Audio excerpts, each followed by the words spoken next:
नमस्कार दोस्तों, मैं फिर हाजिर हुई हूँ आपके लिए एक नया वीडियो लेकर। जैसा कि आपको पता है कि यूपीएससी ईपीएफओ एग्जाम के लिए हमने टेस्ट सीरीज के वीडियो बनाना स्टार्ट किया है और जो टेस्ट सीरीज में आपको क्वेश्चन मिल रहे हैं वो क्वेश्चन भी पूरे स्पष्टीकरण के साथ मिल रहे हैं। जी हाँ दोस्तों, मैंने पूरी कोशिश की है जो ये क्वेश्चन का लेवल रहे वो यूपीएससी ईपीएफओ जो एग्जाम में क्वेश्चंस आते हैं उनके सिमिलर ही हो, ठीक है, उनके बराबर ही हो। तो मेरा आपको सजेशन ये है कि आप इस टेस्ट सीरीज को पूरा देखिएगा। जितने भी मैंने इसके वीडियोस बनाए हैं आप उनको पूरा देखिएगा, क्योंकि ये बहुत ही ज्यादा इंपॉर्टेंट क्वेश्चंस को मैंने यहाँ पर कवर किया है। ठीक है दोस्तों, चलिए दोस्तों स्टार्ट करते हैं आज का वीडियो। आज का प्रश्न है, भगत सिंह और बटुकेश्वर दत्त द्वारा 1929 में केंद्रीय विधानसभा में बम फेंकने का उद्देश्य था। पहला ऑप्शन है आपके पास साइमन कमीशन की नियुक्ति का विरोध, बी पब्लिक सेफ्टी बिल और ट्रेड यूनियन डिस्प्यूट बिल के पारित होने का विरोध, सी पूर्ण स्वतंत्रता की मांग और डी सभी भ्रष्ट सांसदों की हत्या के लिए। तो आपके पास 10 सेकेंड है, आप इसका जवाब सोच सकते हैं।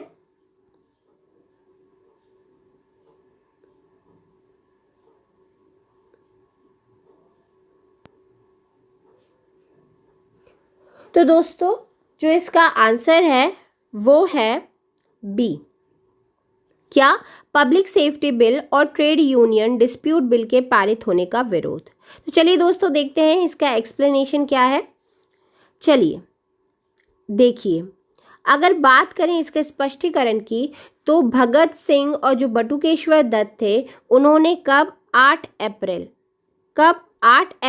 1929 को केंद्रीय विधानसभा में, कहाँ पर, केंद्रीय विधानसभा में पब्लिक सेफ्टी बिल और ट्रेड यूनियन डिस्प्यूट बिल के पारित होने के विरोध के कारण क्या फेंका था, बम फेंका था। ठीक है, कब, 8 अप्रैल 1929 को। अगर हम बात करें इन विधेयकों की, किनकी, इन विधेयकों की, तो इन विधेयकों का जो उद्देश्य था वो क्या था, नागरिकों और विशेषकर कामगारों को नागरिक स्वतंत्रता को सीमित करना था। क्या था, जो नागरिकों की स्वतंत्रता थी उसको सीमित करना था। तो क्या जो ये बम थे, कौन, जिनको भगत सिंह और बटुकेश्वर दत्त ने फेंका था, तो ये जो बम थे इनको क्या जानबूझकर फेंका गया था, हानि रहित, मतलब जानबूझकर फेंका गया था। और क्या बनाया गया था, इसे हानि रहित बनाया गया था। ठीक है, अब आप सोचेंगे हानि रहित क्यों बनाया गया था जब बम फेंका था। तो देखिए उन्होंने क्या जानबूझकर इस बम को हानि रहित इसलिए बनाया था क्योंकि जो बम फेंकने का उद्देश्य था, ठीक है, जो बम फेंकने का इनका उद्देश्य था वे स्वयं को गिरफ्तार करवाना था। क्या था, स्वयं को गिरफ्तार करवाना था। और ट्रायल कोर्ट में, कहाँ पे, ट्रायल कोर्ट में एक मंच के रूप में क्या करना था, इसका उपयोग करना था। ट्रायल कोर्ट में एक मंच के रूप में इसका उपयोग करना था। क्यों उनको खुद को गिरफ्तार करवाना था और ट्रायल कोर्ट में एक मंच के रूप में उपयोग करना था, क्योंकि ताकि जो लोग हैं, ठीक है, ताकि लोग हैं उनके आंदोलन और जो विचारधारा है उससे क्या वो परिचित हो सकें। ठीक है, तो ये था इसका आंसर और इसका जो आंसर है वो है बी। तो चलिए देखते हैं नेक्स्ट क्वेश्चन। नेक्स्ट क्वेश्चन है आपका, द फिलॉसफी ऑफ द बम, क्या है, द फिलॉसफी ऑफ द बम लेख निम्नलिखित में से किस स्वतंत्रता सेनानी ने लिखा था। ठीक है, चलिए देखते हैं। आपके पास ऑप्शन है जतन दास, वरिंद्र कुमार घोष, सुखदेव और भगवती चरण वोहरा। आपके पास 10 सेकेंड है, आप इसका जवाब सोच सकते हैं।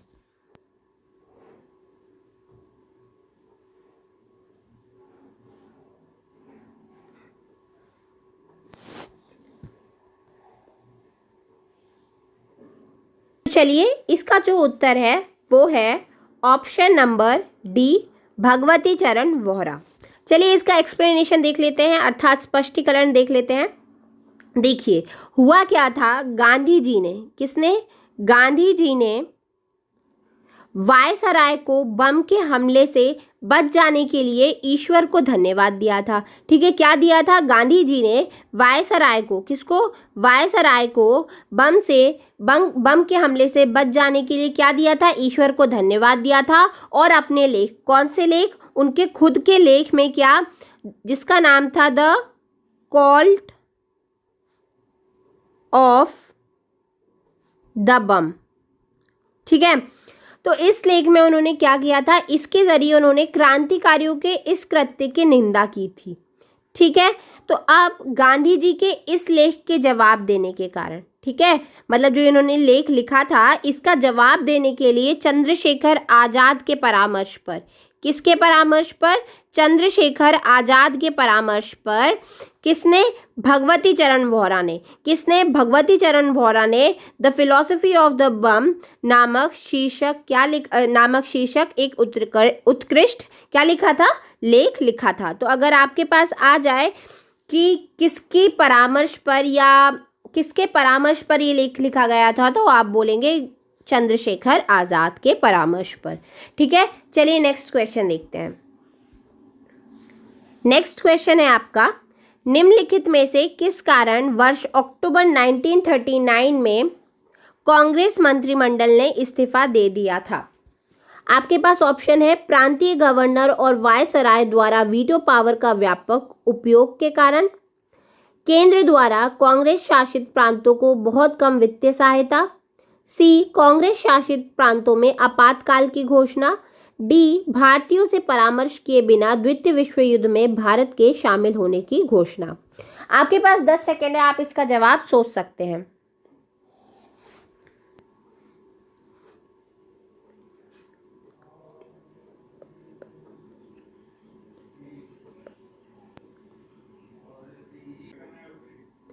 चलिए, तो जो इसका उत्तर है वो है डी।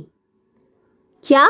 भारतीयों से परामर्श किए बिना द्वितीय विश्व युद्ध में भारत के शामिल होने की घोषणा।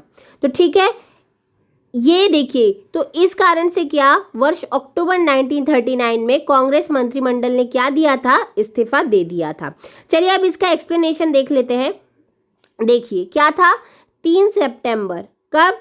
3 सितंबर 1939 को, कब? 3 सितंबर 1939 को ब्रिटेन ने, किसने? ब्रिटेन ने जर्मनी, ठीक है, ब्रिटेन ने जर्मनी के खिलाफ क्या, ब्रिटेन ने जर्मनी के खिलाफ क्या था? युद्ध छेड़ दिया था।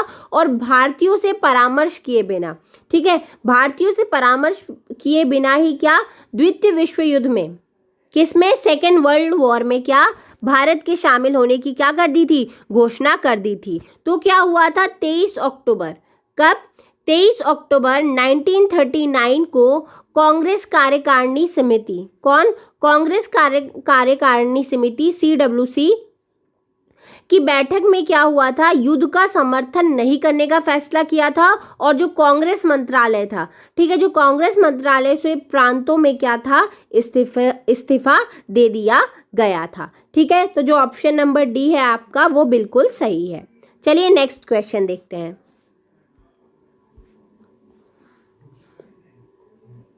चलिए ये जो क्वेश्चन है देखते हैं। अगस्त प्रस्ताव 1940 के संदर्भ में निम्नलिखित कथनों पर विचार कीजिए। पहला कथन है भारत की पूर्ण स्वतंत्रता का लक्ष्य।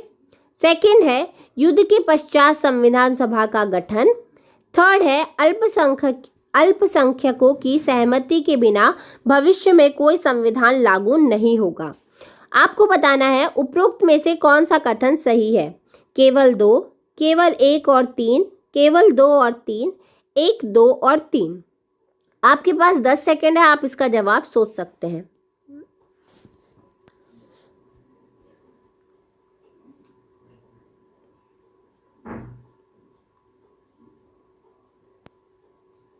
तो दोस्तों इसका जो जवाब है वो है सी, केवल दो और तीन। चलिए इसका स्पष्टीकरण देख लेते हैं। देखिए द्वितीय विश्व युद्ध में क्या हुआ था? सेकेंड वर्ल्ड वॉर में हिटलर की, किसकी? हिटलर की असाधारण सफलता तथा बेल्जियम, हॉलैंड एवं फ्रांस, किसका? बेल्जियम, हॉलैंड एवं फ्रांस। ठीक है, बेल्जियम, हॉलैंड एवं फ्रांस के पतन के पश्चात क्या हुआ था, ब्रिटेन की स्थिति जो थी वो बहुत ही ज्यादा नाजुक हो गई थी। ठीक है, मतलब बहुत ही कमजोर हो गया था।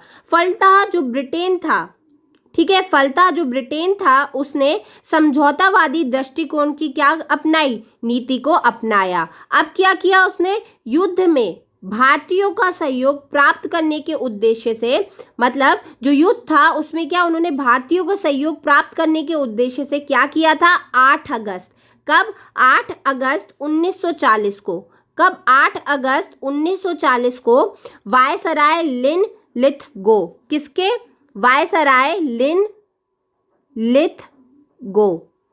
ठीक है, वायसराय लिनलिथगो ने एक घोषणा की जिसे अगस्त प्रस्ताव के नाम से क्या जाना जाता है। अब चलिए हम कथन की बात करें तो भारत के लिए डोमिनियन स्टेट्स क्या था, मुख्य लक्ष्य था।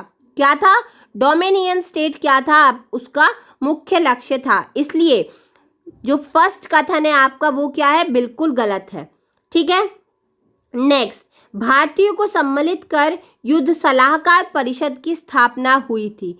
किसकी स्थापना हुई थी, युद्ध सलाहकार जो परिषद थी उसकी स्थापना हुई थी। और एक और चीज मैं आपको बता देती हूँ कि वायसराय की जो कार्यकारिणी परिषद थी उसका भी क्या हुआ था, विस्तार हुआ था। तो चलिए अगर हम बात करें युद्ध के पश्चात क्या हुआ था, तो युद्ध के पश्चात संविधान सभा का गठन किया जाएगा जिसमें मुख्यतः भारतीय अपने सामाजिक, आर्थिक एवं राजनीतिक धारणाओं के अनुरूप क्या संविधान के निर्माण की रूपरेखा सुनिश्चित कर सकेंगे।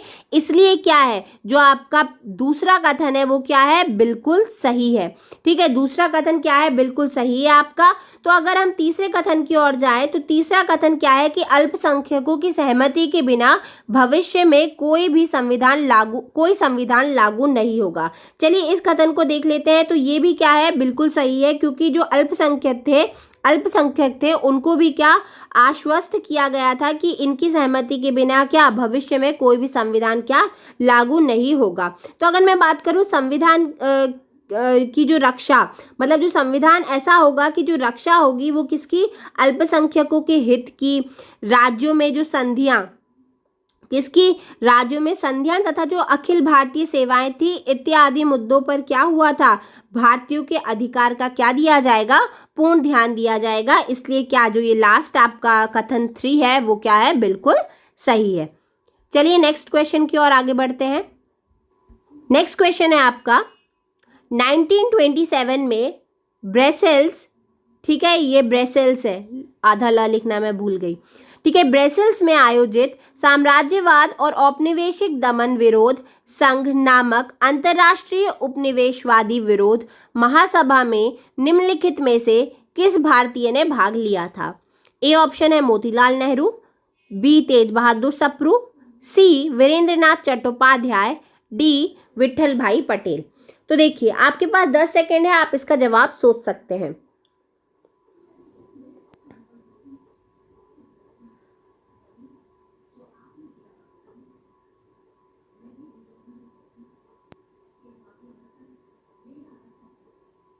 चलिए, तो जो इसका जवाब है वो है सी वीरेंद्रनाथ चट्टोपाध्याय। क्या है, सी। तो चलिए बात करते हैं इसकी, साम्राज्यवाद और औपनिवेशिक दमन, क्या साम्राज्यवाद और औपनिवेशिक दमन विरोधी संघ क्या था, विश्व युद्धों में मध्य एक, क्या विश्व युद्धों में मध्य एक अंतरराष्ट्रीय साम्राज्यवाद विरोधी संगठन था। क्या अंतरराष्ट्रीय साम्राज्यवाद विरोधी संगठन था। ठीक है, तो अगर बात करें कि अगर आपसे पूछ लिया जाए ये क्या था तो आप बोलेंगे कि अंतरराष्ट्रीय साम्राज्यवाद विरोधी संगठन था। अगर हम बात करें कि इस संगठन में निम्नलिखित में से किन भारतीयों ने भाग लिया था, तो इस संगठन में वीरेंद्रनाथ चट्टोपाध्याय ने क्या लिया था, भाग लिया था। ठीक है, तो जो इसका आंसर है वो है सी। तो दोस्तों यही था हमारा आज का वीडियो। आई होप आपको ये वीडियो अच्छा लगा हो। मिलते हैं नेक्स्ट वीडियो में। Thank you so much.